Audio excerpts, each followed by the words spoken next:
Welcome once again to our encouraging word.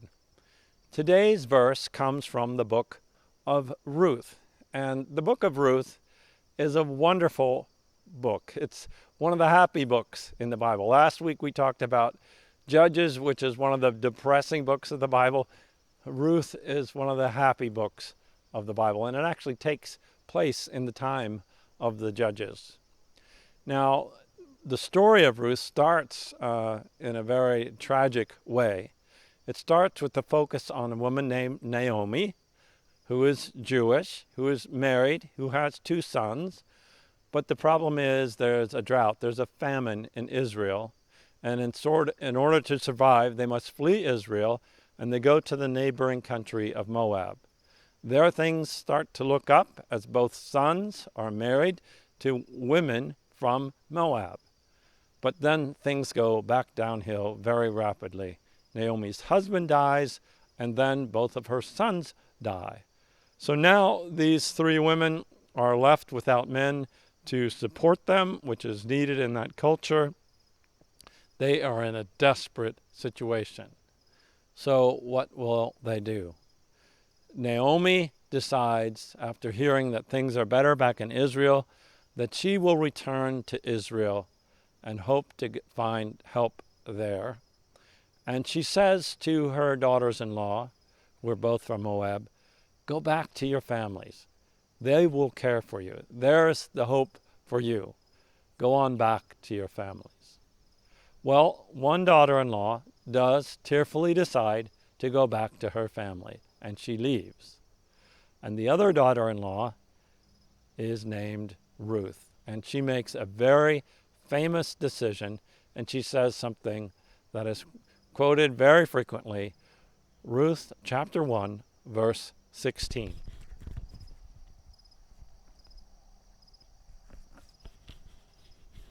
But Ruth said to Naomi, her mother-in-law, do not urge me to leave you or turn back from following you. For where you go, I will go, and where you lodge, I will lodge. Your people shall be my people, and your God, my God. Ruth's decision was an amazing decision. Things were looking hopeless and uncertain. Going back with Naomi was certainly, there were no guarantees there. Things looked desperate to make that decision. And yet she did that. Even though she had an easy out, she could have gone back to her family and been enfolded in the care of her family. But instead, she makes this bold, amazing commitment of faith and says, your people will be my people, and your God will be my God. So Ruth and Naomi do go back to Israel, and at first things are tough. And part of the amazing blessing of this story is not only does Ruth make this decision, she keeps her decision.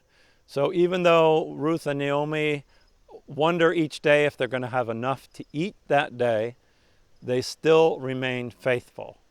And that faithfulness is observed by some wonderful, faithful Jews, and eventually Ruth is married to a wonderful man, one of the nicest men in the Bible, I think. And he just falls in love head over heels with Ruth, and he cares for her. He's wealthy. They get married. They have a child, which blesses Naomi now. She gets to be a grandmother. It's a tremendous, happy ending to this story. And it's even more happy than Ruth ever got to know, because Ruth's descendants included King David, and through King David, one of her descendants was Jesus. An amazing, amazing story. Your people will be my people. Your God will be my God. Well, the application is pretty easy for us to see, which is, no matter how hopeless things may look, and we can look around today and say, man, things are really hopeless. I really don't want to watch the news today. There's just so much bad news from every corner. I don't want to look, I don't want to hear, I don't want to see.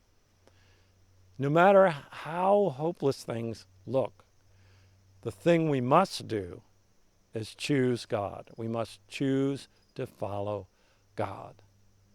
And if we do that, blessings will come. It says in Romans that all things work together for good to those who love the Lord, to those who are called according to his purpose. In other words, those who are faithful to him. So if we choose God, even in the tough times, and if we stick to that choice and we follow him, God promises that blessings will come. This is the encouraging word of the Lord. Thanks be to God.